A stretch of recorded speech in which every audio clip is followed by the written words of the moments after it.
When we talk about a potential Chinese invasion of Taiwan, one comment that repeatedly surfaces is the so called 2027 deadline for unification with the mainland.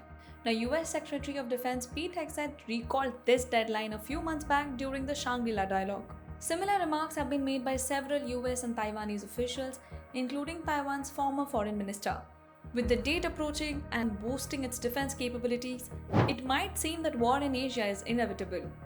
But here's the twist. A full-scale invasion by China is almost impossible. Taiwan's geography makes an invasion extremely difficult, and its defense posture is designed to make it costly. Yet China doesn't necessarily need to fire a shot to weaken or eventually unify Taiwan. So how can Beijing attack without attacking? Taiwan's economy is deeply intertwined with China's, with cross-strait trade reaching $205 billion in 2022. This dependency is a weapon Beijing wields with precision.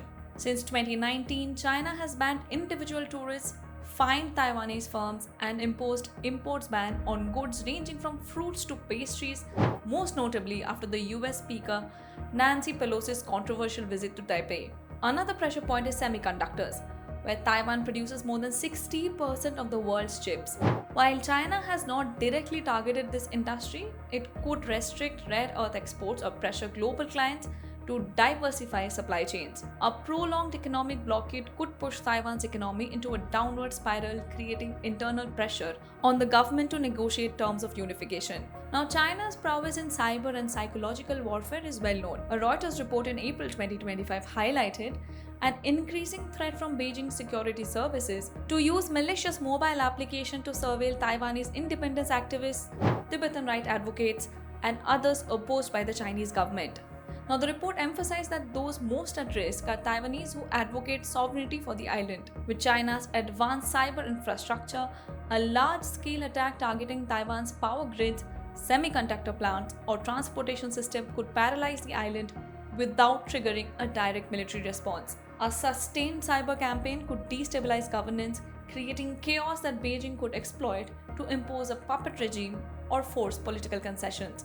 Another prominent tool in Beijing's playbook is its grey zone tactics. China's military exercises remains in this grey zone, short of war but steadily eroding Taiwan's sovereignty. In 2024 alone, there were more than 1,700 aircraft incursions, normalizing Chinese military presence. Coast Guard vessels and sand dredging further assert territorial claims. Recent reports of dual carrier operations signal intent to control the Taiwan Strait, threatening trade routes and fishing grounds.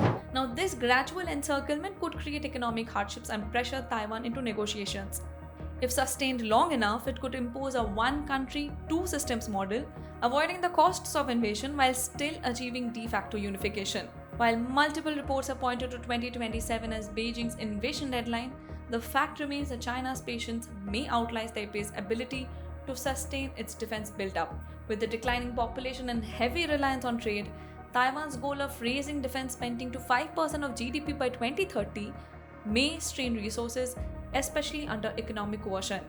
Skepticism among citizens, some asking that even if an attack comes, what can we do, could deepen political fractures.